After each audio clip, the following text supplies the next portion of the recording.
Awesome. So yeah, we're talking about disrupting the surgical instrument industry.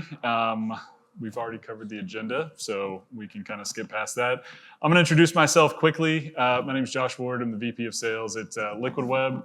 In this space, you probably know us as Nexcess. We've been hosting Magento sites since 2008, back when Magento was called Varian. So literally there from the start. At this point, tens of thousands of Magento sites, e-commerce stores in general, and yeah, we're really happy to be back supporting the community, and this is a great event down in Florida. I am very fortunate to be joined here by Tony. Tony, why don't you start with an introduction of yourself, and then maybe we'll talk a little bit about Ambler. I've been in the industry since 2003, the second employee of Ambler. We've grown tremendously over the years. As you can see, I kind of do everything. I mean, people ask, what do you do at work? And it's like, what don't I do? I handle all the front office, all the shipping, receiving, all the hiring. Outside of the sales team, pretty much everything. Managing vendors, managing inventory, our website design, dealing with our website developers. It's a constant struggle. It really is. It's like every time I leave the office, there's always a fire to put out. And, I was up at 7 this morning putting out some fires. So I thought this was a chance for you to get away. Yeah, no, put the mop down for a little bit. There's too many fires. It's been a fun ride all these years, and it's kind of a weird industry that people don't think about the instruments that doctors are going to use on you if you have to go in the OR. We do a lot of cataract surgery instruments. That's probably our main focus. It's a huge market. Ever since COVID, demand has been through the roof. Having a website partner like Nexcess to host our site is tremendously valuable because I don't have to worry. It's one less thing that I have to worry about. Like my site's always online. They're very responsive. They've helped us. My God, it's probably been.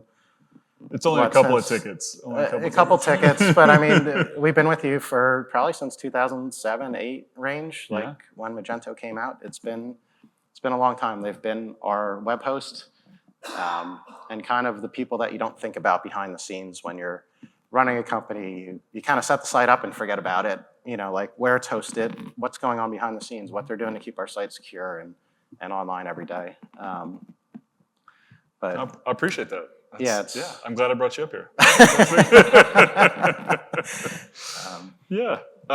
So we already talked. You mentioned a little bit about Ambler. Anything else to highlight there?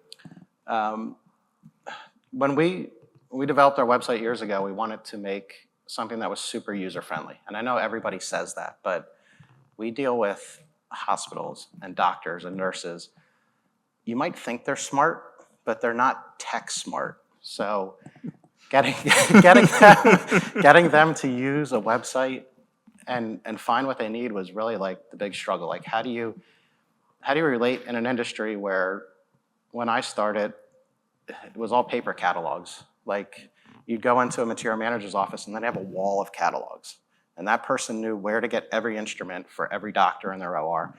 And I found I had to go digging through some of my files for one of our original website designs this was like the very first website that we put up. I don't even remember where we found this woman. She was terrible, but. So she's not here? She's not here, no. I don't think she's in business anymore, but this was like our very first attempt at going online. It was just 2 of us, so we're doing everything as a small business, trying to get a paycheck. Like that was always the biggest thing. Where's the next check going to come from? So for me to dedicate time to developing a website, this was raw HTML based back then, and we partnered up with a local agency that was near us that does marketing, and they kind of grew together.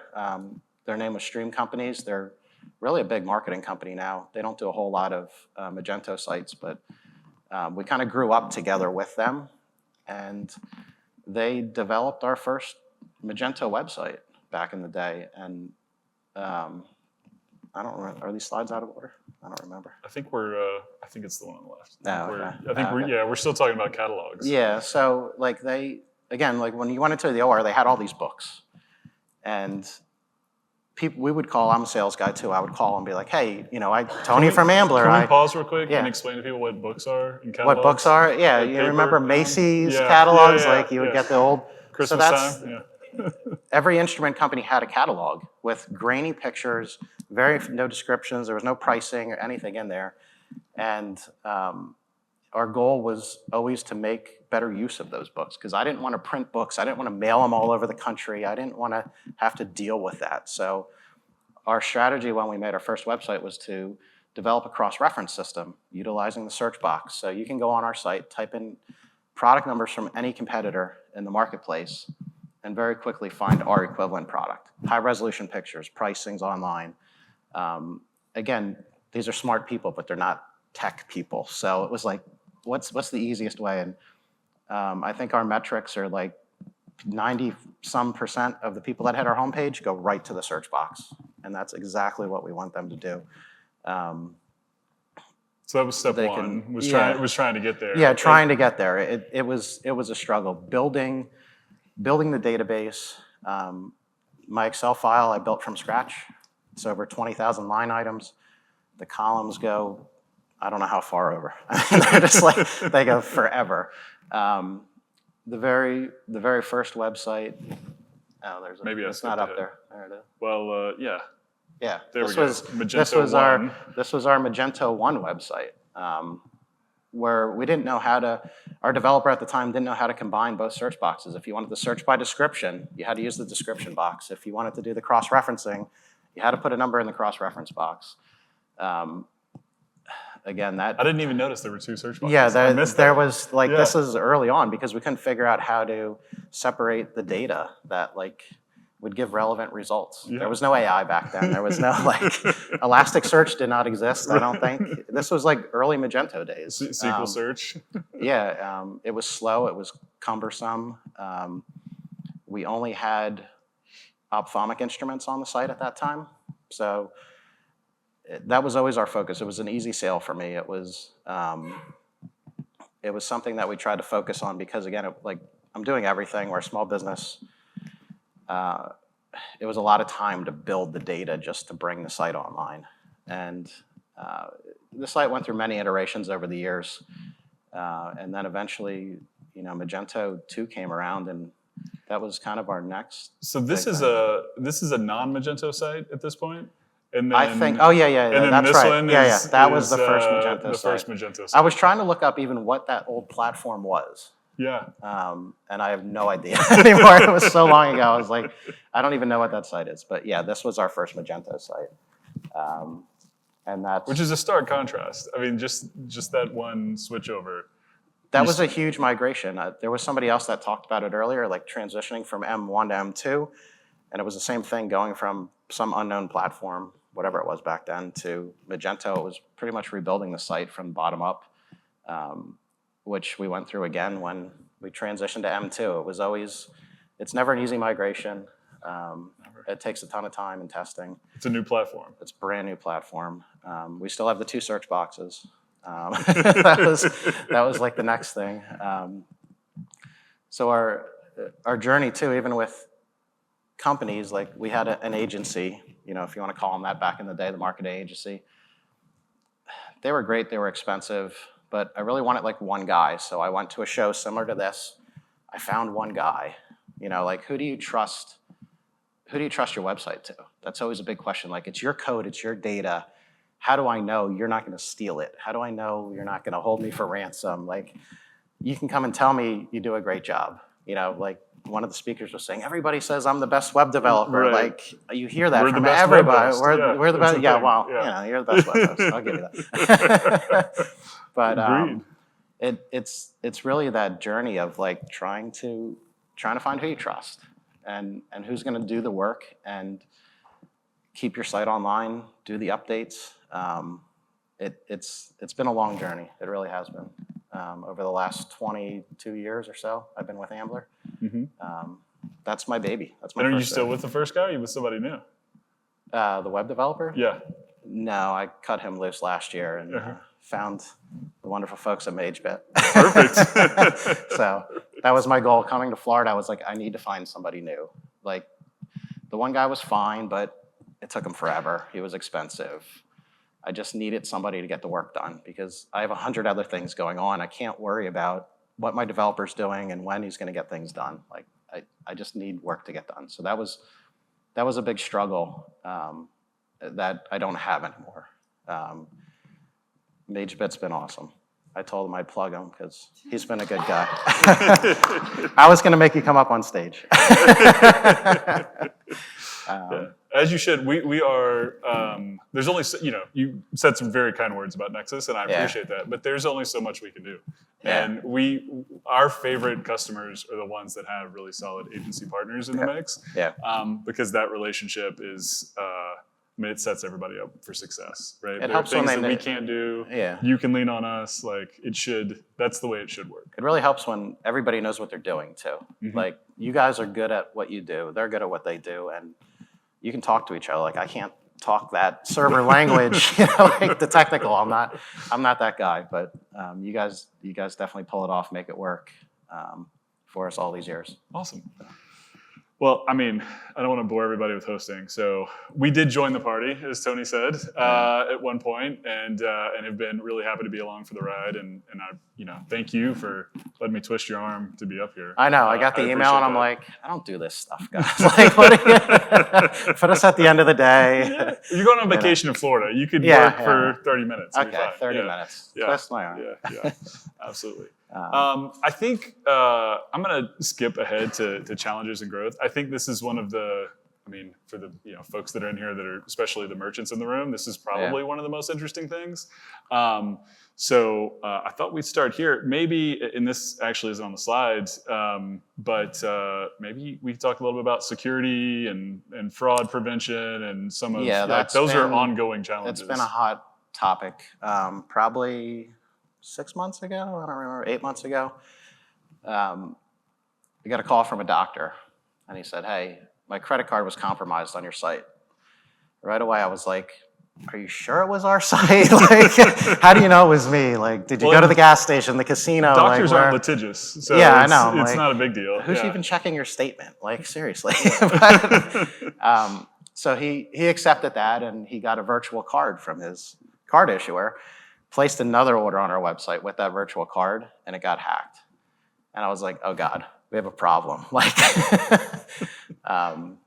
MageBit was quickly able to identify the problem. It went back to a third-party add-on from Hotjar, which is like a heat mapping. It shows you all the clicks and everything on the website.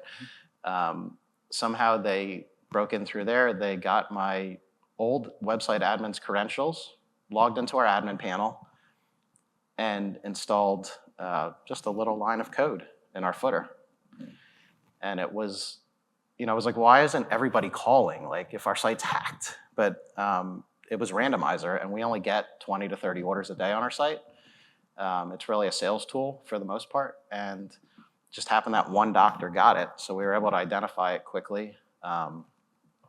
Somehow the credit card companies found out, and they started sending all these damn forms I had to fill out. I was like, what are these, these fraud forms? Where I basically had to go through the whole timeline of events of what happened, how the breach happened, how we remediated it. We've put in admin whitelisting now, which is kind of a pain because it snowed in Pennsylvania today, and half my team's working from home, and some of their IP addresses changed at home, and then it was like, I can't get in the admin panel. And I'm like, well, I'm in Florida. I can't get in the admin panel because I'm not at the office or at my house. So I got on Slack and had the guys at MageBit, add a couple more IPs in there. But it's really a constant struggle to keep your site secure. Doing the updates, we actually paid a white hat hacker to hack our website for us. And it costs like 30 grand to do. He ran all kinds of crazy tools on our site. For days and days, we gave MageBit a 40-plus page report to sift through and, got most of the holes fixed. Some of them were like Magento things they couldn't fix. Mm-hmm. It was just part of the code, or that was like a whole crazy process. So if you guys have never done that, if you have a website and you've never had a hacker try to hack your site, be proactive about it. Like, spend the money because it's your website. Like, if it goes down or somebody, I couldn't believe that. Looking through the admin logs of Magento, and I'm like, how did this guy even get in here? I could see he logged in with my developers thing. It was from an IP overseas. Like, I'm like, it was just crazy. And then they found the code, and it was like, you could see in the admin panel, that's exactly what he did. Yeah. But they could have gone in and deleted our products. Could have just went, deleted the category tree, delete it, like, really could have caused a bigger nightmare than just putting a little randomized credit cards. There was a stat, and I'm probably misquoting this, like all good stats, but it was like, especially in the early days of e-commerce and PCI compliance, that more small businesses went under because of the fines they had to pay to the credit card companies for being hacked. Yeah, I mean, we never had to pay a fine. I just had to fill out these forms and show them that we went through all this remediation to immediately take care of it. But yeah, that wasn't on the slide, but I thought about it today, and I'm like, that was like we should talk about something, something that we experienced that I hope nobody ever has to experience, because it's not fun. It really isn't. What about, maybe this is slightly happier, I know it's probably a stress point, but like systems integrations, I know y'all been doing a lot, or looking at Sage or some alternatives. Tough. I mean, we're in Sage 100 now. I was just at Acumatica Summit last week in Vegas, but do I really want to rip the guts out of my company and put in a new ERP, put in a new CRM? That's going to be a huge thing if we do it, but I've kind of been holding off on the Magento integration. It's been on my docket for years, and I don't know, I never get around to it type of deal. It's like, again, it's only 20 to 30 orders a day that we take on the website. We're processing like 120 to 150 orders, so we're getting phone calls, we're getting emails, we're getting faxes yet. A lot of it, we try to steer everybody to the site, and then they find what they need and they order it a different way. So is it worth spending all the money to do the integration? I don't know. We'll probably get there at some point. The other thing I thought was interesting was we were talking about, I think, maybe the real-time inventory management, where you're trying to post inventory online. Yeah. People are trying to order, then they're upset because maybe the lead time. We get those calls from, Google says it's in stock, because in our Magento store, everything's in stock, and we deal with it after the sale. But now that Google gets the feeds with the API and they show that it's in stock, doctors place the order based on that, and then they get pissed off when, hey, I needed it for a case. It's not like you're ordering paper towels from Amazon or something. Right. It's like the doctors need these tools to do surgery, and our industry is so antiquated on the backside with my suppliers, I can't get real-time inventory from them. There's no integration point. I'm dealing with over 100 suppliers all over the world: Germany, United States, Canada. We have one Russian supplier, which is extremely difficult now with the war dragging on. Lead times have gone to 6 months plus. So we've been raising our inventory levels, but still it takes so much time to bring all that inventory in. And selling 20,000 SKUs, we only sell maybe 1,500 of those every year. The rest are all out there. They're available, or they might not be available. Right. I've been running into that a lot with Germany now, where there's so much regulation in Europe with the MDR regulations around medical devices that the smaller manufacturers are just not making the instruments in as many patterns as used to be available. So we'll take an order for something, I'll send the request over to Germany, and 3 weeks later, let's say back, oh, we're not making that anymore. So now 3 weeks have passed. I said it's online on my site, or in stock on my site, and it's really a challenge. So even if we do the website integration, I don't know how we're going to deal with real-time inventory. Yeah, sure, we can, the couple $1 million we have in our warehouse, we could post in there, but all the other products that may or not be available is... Not everybody's doing real-time. Nobody makes does it hard for you Nobody to do does. real-time. Yeah. I mean, there's one supplier we deal with that has a portal we can go in and put a part number in, and it'll tell us if it's in stock. But that's not real-time updated. It's updated every day. So they could have sold those products to another customer before we place an order for them tomorrow or whenever. And right. It's really hard. Inventory management's like one of the toughest things we deal with. I look at inventory twice a year and try to see if there's new patterns that we should be stocking, if we need to raise par levels. It's just a constant struggle. It really is.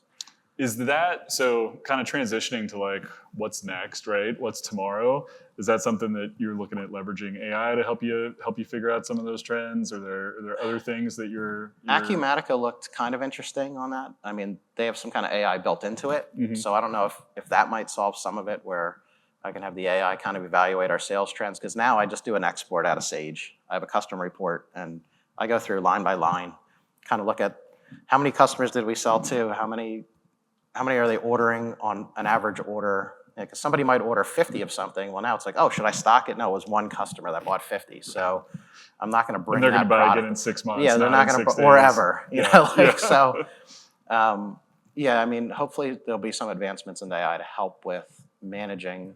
That's the only way we're going to deal with it, is with my data, because I'm not going to get data from these German companies. I'm not going to get data from anybody, really. Like, there's no integration in our industry. It's so antiquated and old school. I mean, that sounds like a really great opportunity for agencies to go in. Yeah. Good luck with that. Transform things. We'll go to Germany. You can talk to them. For sure. What else is tomorrow stuff that's exciting? We are working now to get into Huva. So purchase that license. Huva Checkout is going to be our first go. It's almost done. We're integrating Adobe Payments. I'm pretty sure we lose like 95% of people in the cart on mobile devices, which, again, in our industry, I'm not terribly concerned about, because we're not selling. If any of you guys went on our site and bought anything today, it's going to get denied, because I can't sell to the general public. I have to sell. You need an NPI number. You have to be a doctor or a medical center. So, losing a couple people trying to buy scissors for their house, I don't know. Again, I don't want to lose the business, but hopefully getting into Adobe Payments, we're using.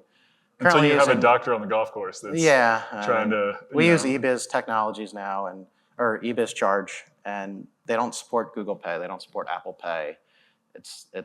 I don't even think they support Discover or Merit. There's one card that they don't even support, and I'm like, it's just a pain. So hopefully Adobe Payments is going to fix all that. Good. And I was in on the Adobe Payments case study, and I was like, I like what they're saying, because I need something that's easy and seamless. And hopefully once the checkout with Huva's in, then we'll do a whole nother site revamp.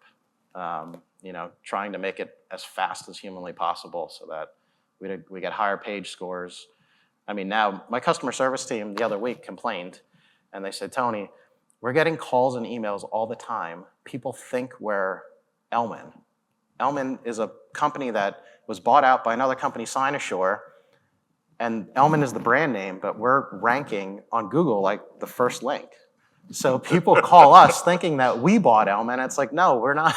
We only sell like a handful of their products. Yeah. So they're like, why do these people keep calling? And I'm like, because our SEO is like, it's amazing. They're finding us. Almost too good. They're like, can we stop that? I'm like, no, I want people to call. Not like, that's what I pay you to do. Like, sit here and answer the phone calls. Don't complain because the phone's ringing. Like, then you'll be out of a job. Are you crazy? So, again, it's never stop. Maybe you should do sales. Have you thought about? I am in sales. Okay. I mean, I'm still one of our top performing salespeople. Perfect. On top of, I didn't put that in my. I was saying, you said you weren't I do. Everything but sales, but clearly. I don't run the sales team, but I still have probably 60 accounts or so across the country. Where, like, University of Alabama, I go down there. They have one of the largest eye hospitals in the country. I go down every year for their show, and I don't get to see the doctors. We're not outside sales guys. We're not in the field, so it's kind of neat to go out and see the docs every now and then, even though we're not dealing with them. And they probably don't even know they're using our instruments half the time, because they're under a microscope and they can't see. The nurses are handing them stuff, and as long as it works and it's high quality, they don't care. So very good. Yeah. Anything else you want to add before we get to Q&A stuff? Never stop improving, guys, because I see my competitors trying to do what I did on our site with the attributes, with the cross-referencing, and nobody in our industry, nobody does it the way we do it. They've all been trying to catch up for years, ever since we built our first site. And I've been offered $10 million for my data. And I'm like, no, it's ours. Like, that's our competitive advantage. We have all this data behind our site that nobody else has. And there's very few people in this country that could do what I do, honestly. Like, the knowledge about suppliers in the world that produce instruments and where to get quality products, and there's just not many people. And it's a very small, incestuous industry when it comes to medical devices in this country. It really is. Everybody knows everybody, and it's one of the. I never thought I'd be doing it when I got out of college. Never. Like, I went to school for business administration and IT stuff, and it was like. It seems like you're in that field. Yeah, I mean, I'm kind of in there, but I never imagined being part of growing a company to where it is today. So it's been a fun ride, but we definitely have good partners, that help us get there. That's the key. But never stop improving.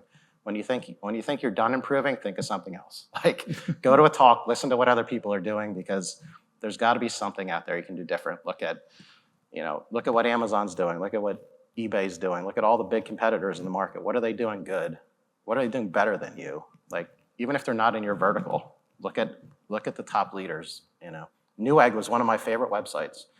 Newegg.com. Yeah. It's PC parts, and I build all the computers at our office, so I'm always on there getting parts, and I always liked how easy it was. And I'm like, I want to do this for doctors and make buying instruments easy. That's always been the goal. But never stop improving. I love it. Great wise words to end on. Any questions, y'all? I have a microphone. I can bring it over if anyone has a question. All right. It was the last session of the day. Yeah, I know. I think and we're over, too. We should talk for another 30 minutes? No. Maybe? Hold everybody? Or now we're done? Okay. Thank you, Tony, so much. Thanks, Josh. Thanks for being a customer. Thanks for the talk. Thank you, guys. It's fun.